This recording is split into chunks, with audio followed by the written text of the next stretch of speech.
मेरी मति मंद हो गई है माधव।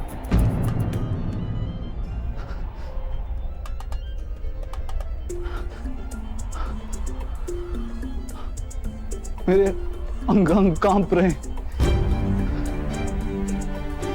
मेरे हाथों में शस्त्र उठाने की शक्ति नहीं।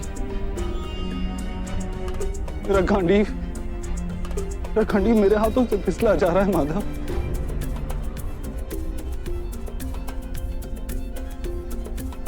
मुझे केवल भयानक विनाश दिखाई दे रहा है, केवल भयानक विनाश।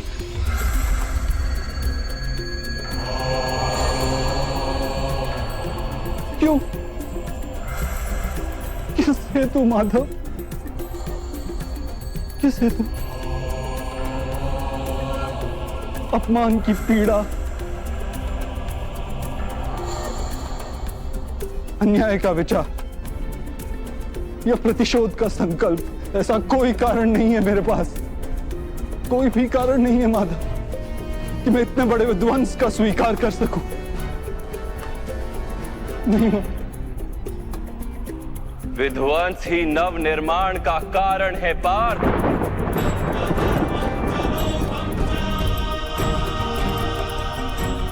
पौधे की एक डाली काटी जाए तो दो डालियां जन्म लेती। तुम आज के विध्वंस से क्यों भयभीत होते हो? कल पुनः नव निर्माण होगा, क्या ये सत्य नहीं जानते?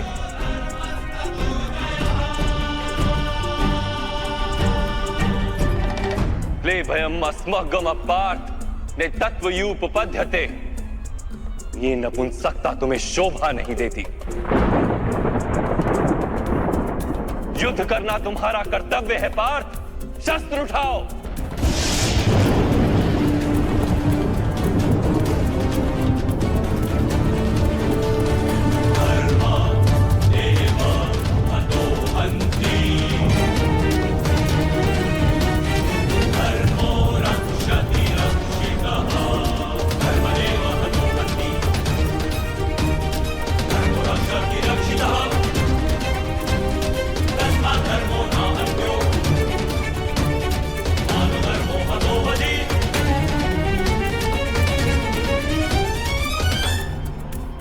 किस प्रकार शस्त्र उठाऊं माधव?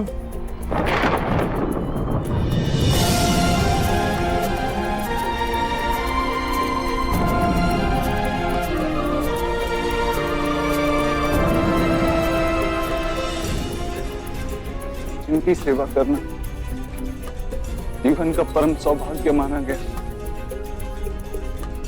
ऐसे पितामह गुरु द्रोण, मामा श्री और ज्येष्ठ भ्राता के सामने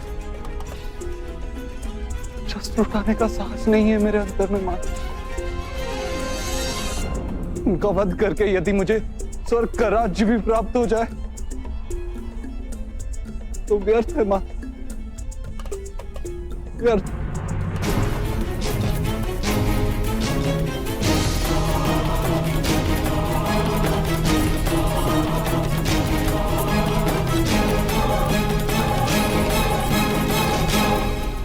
माता, मनुष्य जीता है अपने भविष्य को सोच के।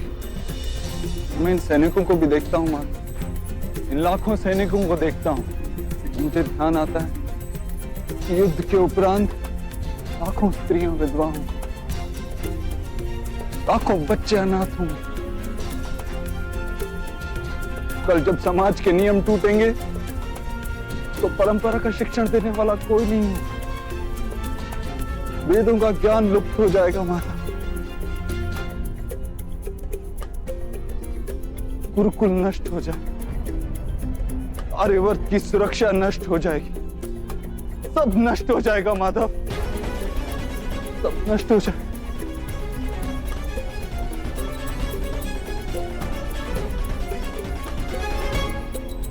बुद्धिमान व्यक्तियों जैसे तर्क देते हो, किंतु वास्तव में मूर्खतापूर्ण बातें करते हो पार्थ। क्या नष्ट हो जाएगा? वृक्ष के कुछ पत्ते झड़ जाएं या नए उगाएं, उसे आनंद या दुख का कारण नहीं कहा जाता। पत्तों के जन्म का उद्देश्य और उनके जीवन का अर्थ केवल वृक्ष को जीवित रखना होता है। वैसे मनुष्यों के जन्म और जीवन का कारण वास्तव में समाज का सुख है। समाज संसार के लिए और ये सारा संसार सृष्टि के लिए और ये सारी सृष्टि स्वयं परमात्मा के लिए है पार्थ। जो इस तथ्य को जान लेता है उसे धर्म का मार्ग सदा ही स्पष्ट दिखाई देता है।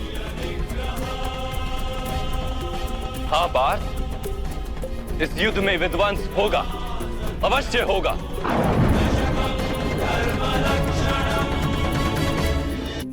हाँ पार्थ, इस युद्ध में विध्वंस होगा, अवश्य होगा। किंतु ये भी जान लो कि नई परंपराओं का निर्माण भी होगा। पुरानी परंपराएं विष बन गई हैं। हजारों वर्ष पूर्व वेदों ने जिस धर्म की स्थापना की थी वो अब केवल शब्द बनकर रह गई। जो वर्ण व्यवस्था मनुष्य की बुद्धि पर आधारित थी वो आज मनुष्य के जन्म पर आधारित हो गई, शोषण का माध्यम बन गई है पार्थ।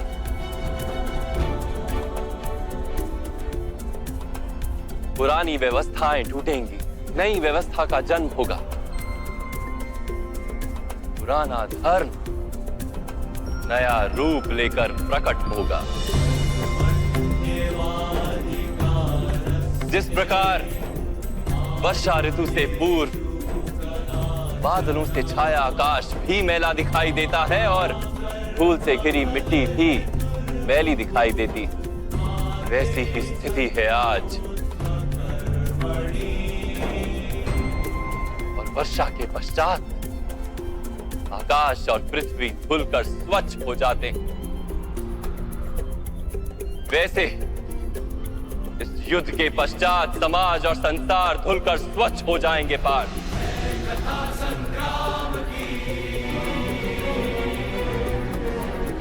युद्ध के पश्चात ये संसार और समाज भी स्वच्छ हो जाएगा।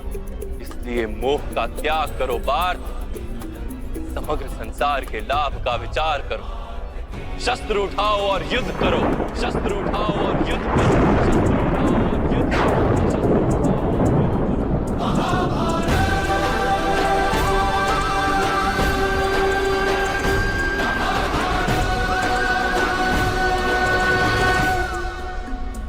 मैं आपकी बातें सुन पा रहा हूं माधव,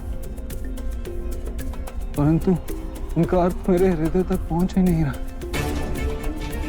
मेरा मन मोह से गिरा हुआ है। इस प्रकार अपने धर्म का दर्शन कर। मेरा मन अपनों के विचार से भरा हुआ है। किस प्रकार सारे संसार का विचार कर।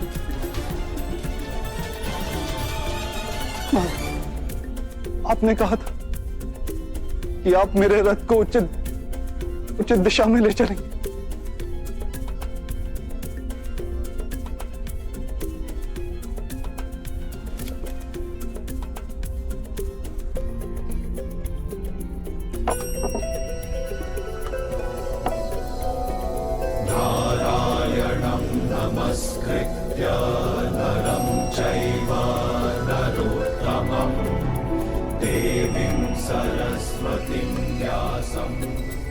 मेरे आत्मा के सारथी बन मेरे जीवन रथ को उचित मार्ग पे ले आइए माता।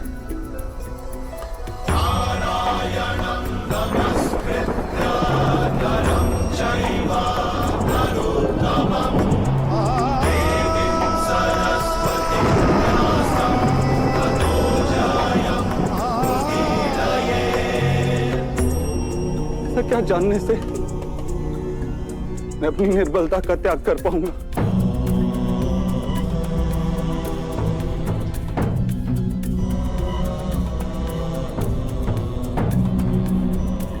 उठो पार्थ।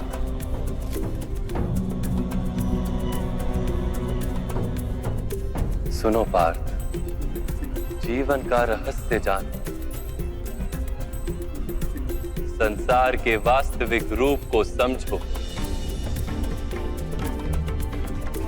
गंगा के प्रवाह में मुट्ठी डालकर निकाली जाए तो कुछ प्राप्त नहीं होता, किंतु उस हथेली की अंजलि बनाकर गंगा के प्रवाह में डाली जाए तो गंगा जल मुख तक पहुंच पाता है।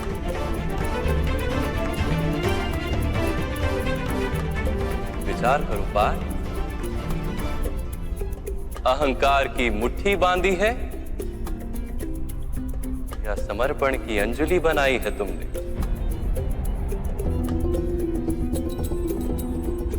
इस ज्ञान को ग्रहण कर पाओगे?